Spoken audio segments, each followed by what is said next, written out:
Muy queridos amigos de Jesús, pensemos en lo que Jesús hace en un día. Del Santo Evangelio según San Mateo. Gloria a ti, Señor. En aquel tiempo llevaron ante Jesús a un hombre mudo que estaba poseído por el demonio. Jesús expulsó al demonio y el mudo habló. La multitud maravillada decía: nunca se había visto nada semejante en Israel. Pero los fariseos decían: expulsa a los demonios por autoridad del príncipe de los demonios.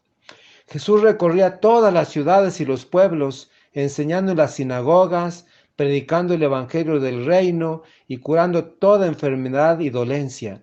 Al ver a las multitudes, se compadecía de ellas porque estaban extenuadas y desamparadas como ovejas sin pastor.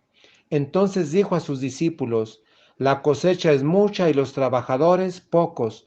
Rueguen, por lo tanto, al dueño de la mies que envíe trabajadores a sus campos. Palabra del Señor. Gloria a ti, Señor Jesús. Hermanos y hermanas, la gente cristiana practicante empieza y termina el día en nombre de Dios, y lo hace así porque así nos han enseñado en familia nuestros papás, pero sobre todo porque así nos ha enseñado Jesús, que comenzó su vida en el nombre del Padre y terminó su vida orando al Padre. Y antes de salir a predicar el reino, siempre hablaba con su Padre. Así, el día, el trabajo, la misión y la vida seguramente que tienen mayor fruto, sin duda. El Evangelio de San Mateo, capítulo 9, versículos 32 al 38 que acabamos de escuchar, nos habla de 4 cosas que Jesús hizo en un día después de rezar, claro. Primero, curó a un mudo. Segundo, tuvo compasión de la gente. Tercero, va de misionero. Y cuarto, ora o reza. La primera cosa, cuando Jesús hizo el milagro de curar al mudo, le concedió la capacidad de comunicarse a aquel pobre hombre que no podía hablar. Seguramente se sintió muy feliz aquel hombre de poder hablar ahora con su familia y con sus amigos, y posiblemente de agradecer a Jesús con una oración, puesto que ahora ya podía hablar.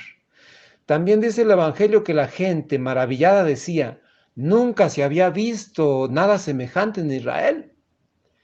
Es decir, alababan el milagro de Jesús impresionados. Pero también, como decimos, como para toda hay gente, los fariseos criticaban y decían que Jesús curó a aquel mudo con el poder del demonio. Vengan ustedes a saber. Segunda cosa, Jesús tuvo compasión. Compasión de las multitudes que estaban cansadas y extenuadas como ovejas sin pastor, dice el Evangelio. Aquí podemos ver que Jesús, además de su buen corazón, que siempre se compadece de los que sufren, está mostrando su dominio contra el mal y la muerte con su poder divino. En aquel tiempo como ahora, hay mucha gente cansada que sufre de muchas y por muchas cosas. Pensemos en todo lo que estamos sufriendo por la pandemia del coronavirus, por ejemplo, pero también por la enfermedad, también porque no hay trabajo, mucha gente que tiene hambre, que no tiene casa, y por todas las otras pandemias como la violencia, la inseguridad, la injusticia, la mentira, etcétera. ¿Cuáles son nuestros sufrimientos nuestros ahora? Tercera cosa, la misión. La cosecha es mucha y los trabajadores pocos, dice el Evangelio. Es decir, hacen falta misioneros y misioneras. Por eso Jesús moviliza a sus discípulos para que vayan a anunciar el Evangelio por todas partes, para consolar, curar, escuchar a la gente como Él lo hace. También nosotros tenemos el deber y la oportunidad de ir de misión. Pero, ¿a dónde ir? Nos preguntamos. Pues puedo empezar, por ejemplo, por la propia casa. El buen juez por su propia casa empieza, así hagámosle nosotros. En donde quiera, pues, hay campo y tabla, como decimos. Un buen cristiano es el que reza y se compromete en el servicio a los demás. ¿Y tú qué estás haciendo? ¿Qué misión estás haciendo? Y cuarta y última cosa, orar. Dice el Evangelio, rueguen al dueño de la mies para que envíe trabajadores a sus campos. Con esto entendemos que es muy importante rezar para que haya muchos misioneros en el mundo y en la iglesia. Y aunque la misión es de Dios y del Espíritu Santo, también nosotros tenemos nuestra parte que hacer, nuestra buena parte que hacer. No se lo dejemos todo a Dios.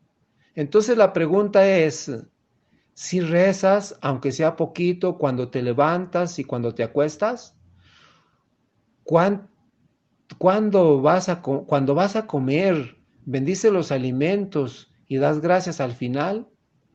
Si rezas por todas las personas que sufren de muchas maneras, si vas a misa los domingos y fiestas de guardar y ahorita, aunque sea virtualmente, participas de la misa. Otra pregunta, ¿rezas para que haya muchos y santos sacerdotes, religiosas, religiosos y buenos cristianos? Queremos cristianos, religiosos, religiosas, sacerdotes con muchos y queremos cantidad y calidad. Y la última pregunta, ¿rezas para que haya buenos gobernantes que sí trabajen todos por el bien común y siempre? Tratemos de hacer lo que hace Jesús en un día. Hace el bien con sus milagros, se compadece de los que sufren, va de misión y ora por todos nosotros ante su Padre. Que tengas un bonito día, un día como un día de Jesús y un regalo de Dios para todos. Y la bendición de Dios Todopoderoso, Padre, Hijo y Espíritu Santo, descienda sobre ustedes y los acompañe siempre. Amén.